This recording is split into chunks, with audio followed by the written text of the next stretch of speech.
Hello नमस्कार dear student, स्वागत है आप सबका हमारे यूट्यूब चैनल में। तो मित्रों, बात करने वाले हैं अर्धवार्षिक जो आपकी परीक्षा चल रही है 2023 से 2022-23 सत्र आपका चल रहा है ये।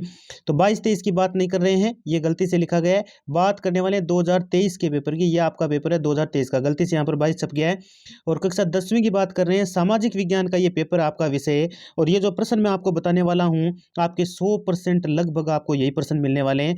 तो ये रियल आपका पेपर आपको मिल जाने वाला है। यदि आप चैनल पर नए हैं तो चैनल को सब्सक्राइब अवश्य कर लीजिएगा और बेल आइकन को प्रेस कर दीजिएगा, जिससे कि आपको हर नया नोटिफिकेशन मिलता रहे। तो चलिए टाइम को वेस्ट नहीं करते हुए शुरू करते हैं। तो इसमें मित्रों, जैसा कि आप जानते हैं, सबसे पहले बात कर लेते हैं। 3 घंटे का समय रहने वाला है। पूर्णांक यहाँ पर 75 लिखा गया है, लेकिन है ये 80 का। और निर्देश आप सबको पता है, लिखे हुए आते हैं कि सभी प्रश्न करना अनिवार्य है। वस्तुनिष्ठ प्रश्न सर्वप्रथम हल करने हैं आपको, क्योंकि वस्तुनिष्ठ प्रश्न भी आपको मिलने वाले हैं। तो सबसे पहला ही प्रश्न आ जाता है, पृथ्वी का कितना भाग जल से घिरा है। उत्तर नहीं करवाने वाला हूँ, क्योंकि जस्ट नाउ जल्दी जल्दी पेपर बता रहा हूँ, आप ये तैयार कर लें बस। दूसरा प्रश्न है, भारत में वन्य जीव सुरक्षा अधिनियम कब पारित हुआ। तीसरा है, आपके देश का सबसे पुराना कृत्रिम पतन कौन सा है। अगला है, राष्ट्रवाद के चित्रों के माध्यम से दर्शाने वाला निम्नलिखित में से कौन है। जल्दी जल्दी से वीडियो को रोक के लिख सकते हैं, लिखना चाहो तो, वरना स्क्रीनशॉट ले सकते हैं। अगला है, गांधी जी ने साबरमती आश्रम की स्थापना कब की और संसार में किस प्रकार की सरकार विद्यमान है। फिर आपके रिक्त स्थान आ जाते हैं, रिक्त स्थानों की पूर्ति करनी है। बेल्जियम का एक छोटा सा देश है, तो भाई किसका है, मतलब ये बताना आपको।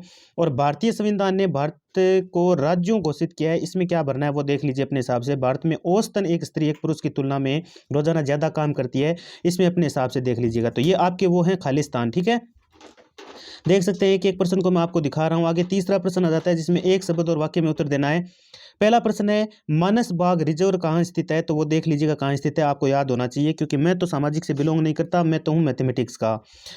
उद्योग स्थापना विस्तार व निवेश की उदार नीति को क्या कहते हैं। वायु परिवहन का राष्ट्रीयकरण किस वर्ष में किया गया। बहुत महत्वपूर्ण प्रश्न है और 100% आपको कल देखने को मिलने वाले हैं, क्योंकि कल ही आपका ये पेपर है।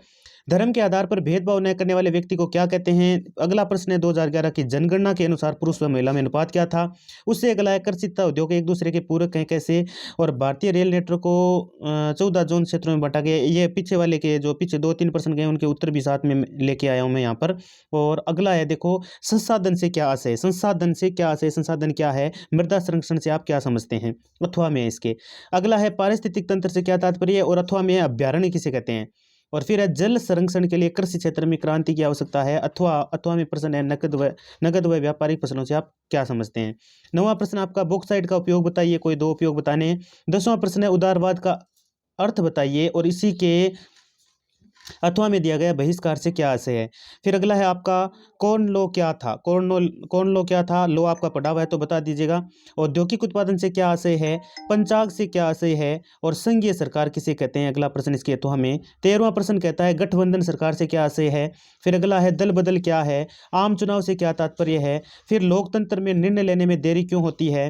राष्ट्रीय आय का अर्थ बताइए। शिशु मृत्यु दर क्या है। सेवा क्षेत्र क्या है। एक एक प्रश्न को देख लीजिए, बहुत अच्छे प्रश्न है। वस्तु विनिमय क्या है।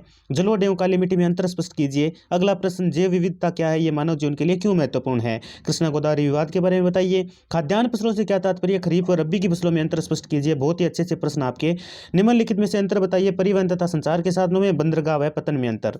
फिर अगला है, सविज्ञ अवज्ञा आंदोलन का वर्णन करना आपको। ये आया इतिहास से आपके प्रश्न। यूरोप में मुद्रण के आगमन पर टिप्पणी कीजिए, इसके अथवा में लिखा गया है। अगला प्रश्न 22वां, भारत की भाषा नीति पर टिप्पणी लिखिए, या फिर आप ये कर दो, दल व्यवस्था क्या है, उसका महत्व बताइए। 23वां प्रश्न कहता है, स्व सहायता समूह किसे कहते हैं, इसके गठन के क्या क्या उद्देश्य हैं। तो ये आपका अर्धवार्षिक का पेपर है मित्रों, ठीक है। धन्यवाद।